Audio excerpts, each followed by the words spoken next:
What's going on, everybody? Welcome back to On Your Left. Welcome back to the Captain Falcon and the Winter Soldier review show. I will probably never get that title right as long as this series is going. We do know this is going to be a 6-episode mini-series, so this is episode 3, guys. I'm your host, Kyle. Didn't realize that I wasn't wearing the Project Potter hat the first 2 episodes, so corrected that. But we're back with Cap here, guys. And yeah, if you haven't seen the show before, it's a quick recap. It's a score. I think I did a Strongest Avenger the first episode, but we're not going to do that for this series, so it's going to be a little bit off, but we're kind of learning as we go here. So with that being said, guys, thanks for checking out the channel. Go check out our MCU review, the Reviewers Assemble. The only one that's not live is Endgame. That will be posting soon. But yeah, all the other reviews are up there, guys, so go check that out. So jumping into it here, guys, this episode, I gotta be honest, it started pretty slow for me. It was a little too convenient for me. So I was really excited they're going to see Zemo. We knew that at the end of the last episode. I was like, awesome, dude. Zemo is like one of my favorite characters in Winter Soldier. He was a great villain. The way he set that whole thing up and how he interacts with Black Panther at the end there and just all of that stuff. The way he controls Bucky as Winter Soldier. So Bucky going to see him, I was like, I talked about it, I think a little bit last episode, where it's like, oh, dude, this is going to be cool because it's like, he says he's not Winter Soldier, but they kind of touch on this episode where it's like he's not that far removed from Winter Soldier either, and we know he's still having the nightmare, so that's cool because it's very dangerous to go see Zemo, and you kind of knew something was going to go wrong the whole episode, so I'm not super surprised at the result, but we'll get into that in just a bit. So at the beginning here, guys, Falcon and Winter Soldier, they go to see, they're like, all right, we got to go see Zemo, so they start off right, kick that off, and they go to the prison. There's an awesome like lighting. It reminded me of like Silence of the Lambs, because they go and see Zemo and it's like the light is illuminated and it's just the rug and you can just see his feet. And then he starts saying the words, like the first 2 or 3 words that controlled Bucky, the Hydra words, last time. And if you guys remember, if you haven't seen Winter Soldier, it's one of the best MCU movies. But it's so cool that movie, I think now is, made in came out in 2014, so it's like 7 years old now, and they're still building off of like side stories of that universe. They can now expand on that. So that's what's so cool about the MCU, is that they take kind of older stories or things you know, and then they can expand on that because they've now set this MCU up where they've set up this world where people are so invested in it, not just from the Avengers, but just the side characters, and now they can tell these little stories, kind of like Star Wars, where it's like, you know, they got you in with the Skywalkers, like they got you in with that galaxy, and now they can tell these little interstitial stories. So that's really cool. But they go to see Zemo. He's like, oh, you know, Bucky's like, yeah, I'm not that person anymore. And he's like, yeah, I just want to see how you would react, how the new you would react to the old words. And Zemo is like, he's charming. I don't want to say charming. He's charismatic. But he, like, you can tell he's up to something. You can't trust him. Falcon, you know, keeps saying like, no, he's not going to come out. Bucky's like, well, what if what if this were to happen? And it goes over like a montage where, there's like, he slips a note somehow. Bucky gets a note in there, and there's these 2 inmates start fighting, and then it escalates, and then a guard comes over, and Zemo takes down a guard, dresses as him, and he escapes. The fire alarm is pulled. And like Bucky's going over this while we're watching this, and he's like, well, if this were to happen, it would be pretty easy to go down the hallway, and pretty easy to do this, and pretty easy to go here. And then like Zemo shows up, and I was like, all right, this is okay, but I was a little like, that's a little too convenient. Like as soon as Zemo is gone, they would have been like, where, like they would have not only found out obviously that their guard is not checking in, whether he's knocked out or whatever, but that Zemo is gone, and they would have immediately been on him. So they get Zemo out there, and he's like, all right, I'll work with you, but we need to find out about the super serum. He's like, all right, I know a place. But they get on a private jet with Zemo, and like they're just walking around, and he's like, oh, so you've been rich this whole time? He's like, oh yeah, my family's been rich this whole time, dude. Like, no doubt. But they're like chilling on the airplane, and I'm like, you'd think the prison or the police would be after Zemo like right away. Like they would be like, Zemo is out, like we don't know where he is, let's search the surrounding areas. I don't know, it just seemed a little too convenient for me that they were like casually walking. They didn't bring it up that like they'd be looking for Zemo or anything like that, so that was I didn't love that part, but it is nice because he gets on like the plane and he's talking to like his old butler or whatever. And he's like, "Oh, so good to see you again." And he's like, "Oh, you guys want some wine?" And he tells them in the different language, like it's like I think it's Russian or whatever, where he's like, "Oh, if it doesn't pass the smell test, give it to them." And they're laughing, and Falcon's looking at him like, "I don't know, man." But they go to I forget the name. I think it's Madripoor or something. I probably just botched that, but I'll edit it in. So, and they must have like I think I'd be interested to see if like Kevin Feige learned from the John Wick movies because this is very John Wick-esque, like the rest of the episode. Like the lighting, I love this lighting. It reminds me of like Cyberpunk 2, where it's like these neon lights, this purple, this bright blue. There's a really beautiful bridge, but it's like a slow pan up over the river. The music's going, it's like a nightclub. It's very, very much like John Wick. And even some of the action scenes, I feel like, kind of mimic John Wick. We see a character that I don't want to spoil just yet come in later and like throwing stuff around. And it very much felt like it was like a constant action shot. It felt like John Wick. So I'd be curious to see if they got inspiration from that. Because to me, it felt a lot like John Wick. Like they saw that and they were like, okay, we're going to make it action like this. Like, because John Wick is like beloved basically. And also go check out Wick Watch on the channel because I did review the first 3 John Wicks, some of my earliest content on the channel, but like 8 or 9 months ago probably at this point. Kind of a self plug there, but this is for On Your Left, guys. So yeah, they team up with Zemo. There's some good comedy. Like they show up, Zemo's got like this big coat and they have to like dress as aliases. So like Anthony Mackie's dressed up as a smiling tiger. And he's like, "Why do I look like a pimp?" And he's like, "You don't look like a pimp." He's like, "In America, you look like a pimp." He's like, "And here you look like Mike Conrad or whatever, like Smiling Tiger." And he's like, "Even the nickname sucks." There's a great little scene where they go to the bar. He's like, "Hey," he tells Bucky beforehand, like, "Hey, I need you to be someone that you say is gone." And he's like, "Dude, I need you to be Winter Soldier." And they're walking through, and it's the music's going, and again, very John Wick-esque where they're in the club. And he tells him in the other language, like, "Ready to comply, Winter Soldier." And it's like a tricky line because you can tell Falcon's like, is he going to turn back? But this is the only lead they have, so they have to go with basically Zemo's pulling the strings, and like they have to just do whatever he's saying because they don't have any other leads, and they need to find out what's going on with the super serum and where the Flagstaffers are. So basically there's a scene at the bar, and they're like, "Oh, is it the usual?" They're trying to see, I think Selby is her name. They're trying to see her. She's like the power broker, and who's like kind of in control of everything or like runs things around here. So they say, "Oh, the usual Smiling Tiger?"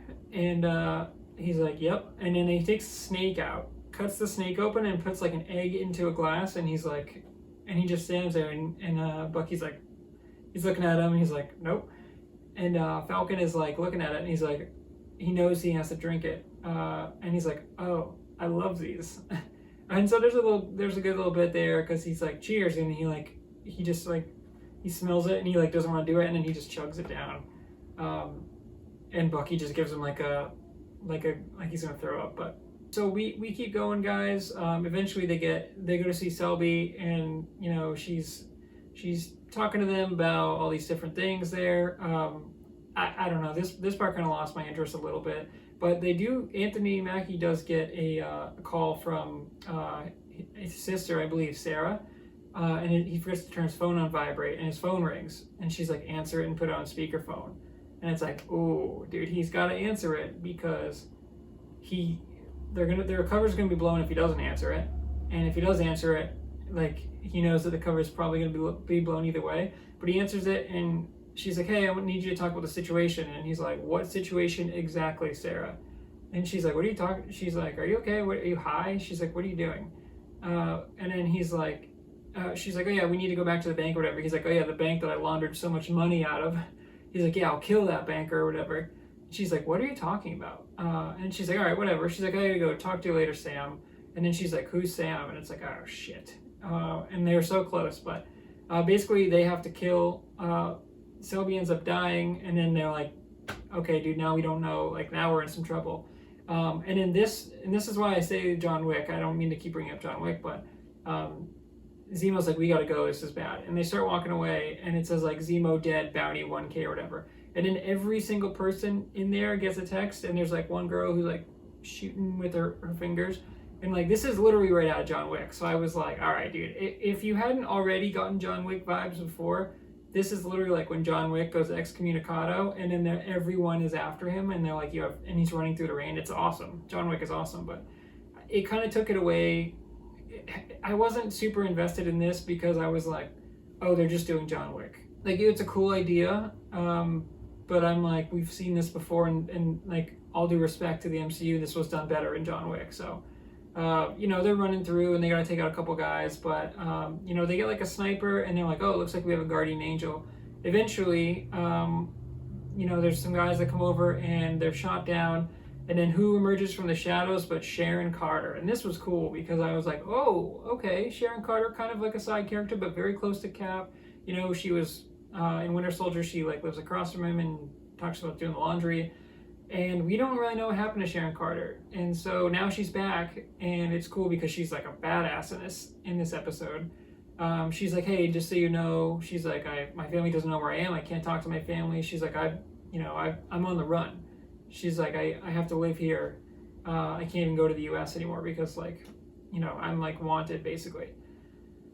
Because I think she says she stole a shield for them. So she actually is like kind of the connecting piece. She stole the shield, and she said she stole the wings for Falcon too. So like, in order for them to get back on the grid, like she had to do that, and then she got like basically banished. So that was cool because it's really cool to connect all those pieces and kind of fill in like the gaps after the blip. So, and we talk about more of that in just a bit, but basically Sharon is a super badass now. So they eventually get information, and I'm kind of skipping ahead because a lot of the second half I was interested in, but it was kind of like very generic, like action movie plot. So they eventually find a shipping container, and they go there, and Zemo's looking through it, and they're like, are you sure this is it? This one's empty. She's like, I know it's this one. And there's like a secret door, and then they go in, and there's a lab underneath. And this was cool because there's like music playing, and I was like, oh, this is going to be really, really sweet. And the lighting's all blue and stuff, and there's a dude working there. He's like mixing the serums there, and they get him, and they're like, hey, like, who are you, blah blah blah. They get all the information out of him, and meanwhile, while that's happening, Sharon is like watching guard outside, and like 30 dudes come out, and she's like, guys, we gotta go. Like, every hitman ever is coming at us. And it's kind of funny because like they interrogate the guy, and he eventually reveals that he made 20 super serums. So we not only knew about the 8, or we knew about the 8 super serums, but now he's saying that he made 20 of them. So, and this was a little convenient too, because it's like, they interrogate him, but he reveals his whole plan, basically. Tells them all the information. He could have just said, I'm not telling you anything. He could have said like, Hail Hydra or something, but he said Hydra recruited him, and then Hydra fell apart, so CIA asked for him. He's like, they were funding the project, and then he's like, and then I turned to dust, so he got snapped. And then he's like, I came back 5 years later, but it had been 5 years, so the project was disbanded, and like that's why, because they were like, how come we haven't heard about this super serum again? And he tells them like, I got snapped, and then I came back, and nobody wanted to fund it anymore, because it had been 5 years, so obviously people forgot about it. They probably thought he was never coming back. So it's really cool because he basically is like, yeah, I'm a god. He's like, I found the compounds. He's like, I analyzed the blood, and he's like, I know how to recreate the super serum. And while this is happening, Sharon is kicking ass. She literally takes down like 20-25 guys all by her own, and she's like taking knives and throwing. This is why, again, it was like John Wick. I feel like I was just watching John Wick, but a bit of a lesser version. She's like taking the knife, throwing it in. It's really cool action, but she's like taking pipes, beating guys in, like jumping off stuff.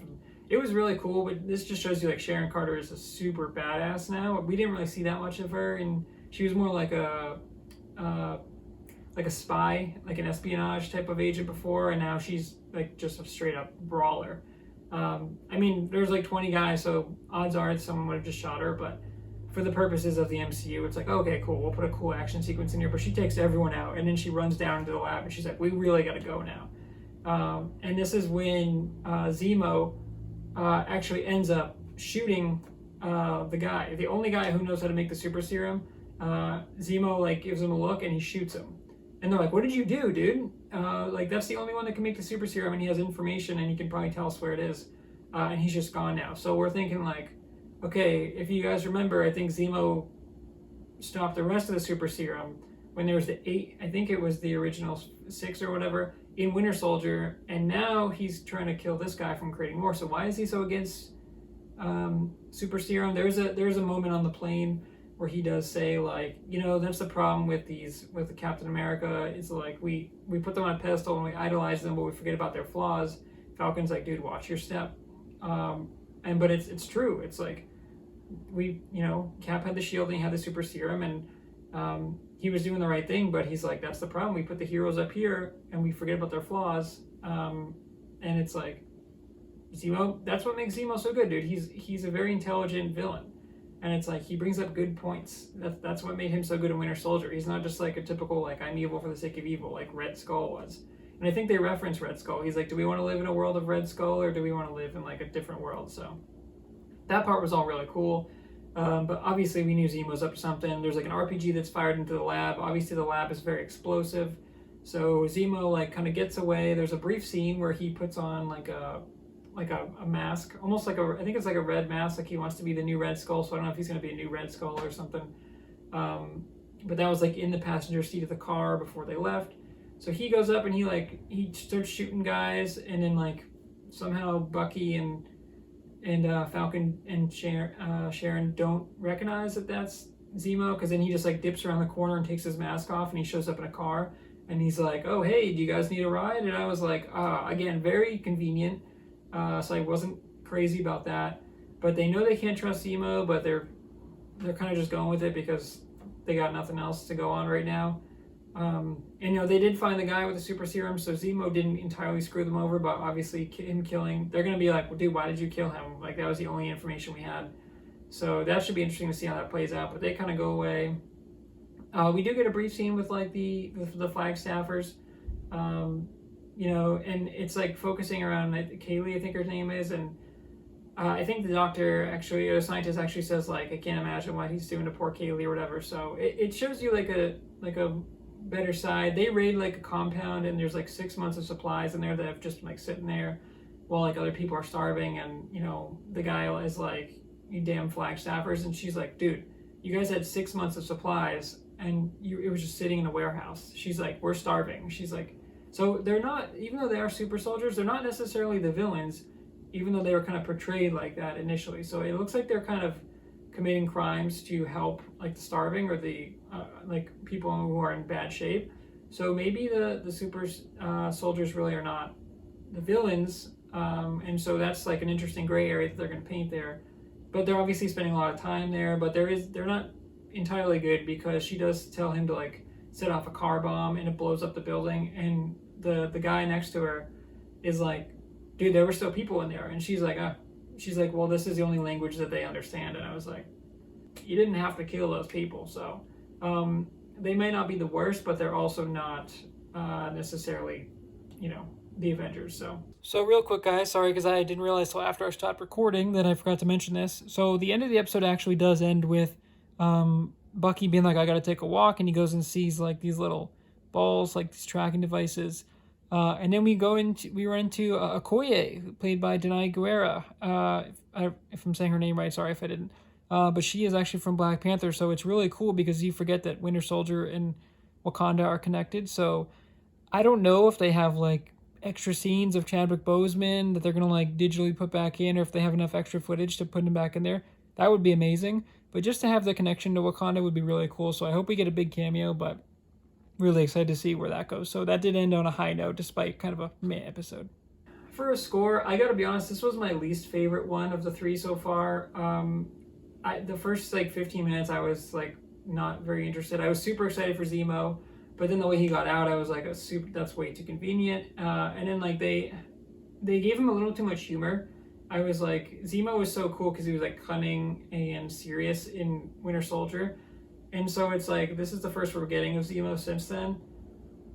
But they kind of turned him into like a comedic character, and I was like, I don't want that from Zemo. Like Bucky and Falcon, 100%. Like feed off each other for the comedy. I don't want that from Zemo. I want Zemo to be, you know, kind of like Loki, where he's like always trying to trick you. He's mischievous, but even like Loki is funny. But I don't want Zemo to do that. I want him mostly serious with a couple lines in there, but they played a little too much on the comedy, I think, in this one. But he does kind of turn on them and kill the scientist. So we know that Zemo's up to something. Obviously now he's out of prison, and he's obviously going to try and stay out of prison. And I'm sure he's going to screw them over in some way. So that should be interesting to see. But yeah, I got to give this one an 8.2. I mean, not a bad episode. The quality is pretty high, but I feel like it was a little like bland, like a little cookie cutter through most of it. Like I said, it was just way too much of a copycat of John Wick, where I was like, man, I like that you're being inspired by John Wick, but you were like straight up copying it at some points, like the bounty thing. I was like, why is there suddenly a bounty now? Like, you know, like we didn't need to see the text, and it was like a cool idea, but again, John Wick did it better. So it's like, don't copy John Wick, you know, be inspired by it, have something similar, but don't just straight up be like, yeah, we're doing John Wick. So I don't know, I was disappointed in that. And I just, like, the score was cool, but I don't know, I wanted, it started so good with Zemo, and then like spending time with him, I was like, this is okay. And there were scenes I really liked, like the bar scene was great. But for the most part, like, I don't know, it was cool to see Sharon back, but I was also kind of like, do we really need more Sharon Carter? I like that she kind of connected everything, but I just don't really know where the story's going. And we're halfway done now, so there's only 3 episodes left, and I've enjoyed it. The quality is very high. Like, it wasn't a bad 45 minutes of television by any means, but it was just okay. The first 2 episodes I thought were really good. We got almost no John Walker in this episode, which I was okay with. And then he does say, like, you know, the next part's not going to be on the books, so they're kind of realizing that, like, they can't just get government authority for everything. They gotta go bend the rules a little bit. But since we spent so much time with John last episode for kind of like his intro, I'm glad that we got like almost no John, because his scenes, there's a brief scene where he goes in there, like the old hideout for the Flagstaffers, you know, and he's like, you guys are hiding fugitives here. He's like, you need to like speak to me or whatever. And the guy spits in Cap's, I don't even want to say Cap. He spits in John Walker's face. And he, like, you know, puts him up against the wall, and he's like, do you know who I am? And it's like, Cap would never say that. Like, Steve Rogers would never say, do you know who I am, dude? Like puffing his chest out. But the guy actually says, I do, and I don't care. And I'm like, ooh, dude, like, that's a really good line, because it's like, we know that you're trying to be Cap, but we know that you're John Walker and not Cap, and like, villains are not afraid of you like they were with Cap. So that was super, super cool. I didn't mean to touch on that so late, but yeah, for the most part, just very, very bland. A decent episode, but I think kind of like a filler, or not even a filler, but just my least favorite of the 3 so far, for this kind of mini series. All right, guys. Well, that's it. That's another episode of On Your Left, episode 3. Again, I still really like the show. This was my least favorite one, but there were still good comedic bits in there. I just don't know where the story's going, and I'm hoping it doesn't kind of fizzle out at the end here. But yeah, thanks for checking out Project Potter, guys. Like, comment, subscribe. Go check out the other content, especially the MCU content. We did not do one for WandaVision, but we're going to be doing the rest of On Your Left here, the last 3 episodes. And the entire MCU is up there besides Endgame. Yeah, thanks for checking out the channel, guys. My name's Mikhail, our host, and until next time, guys, On Your Left.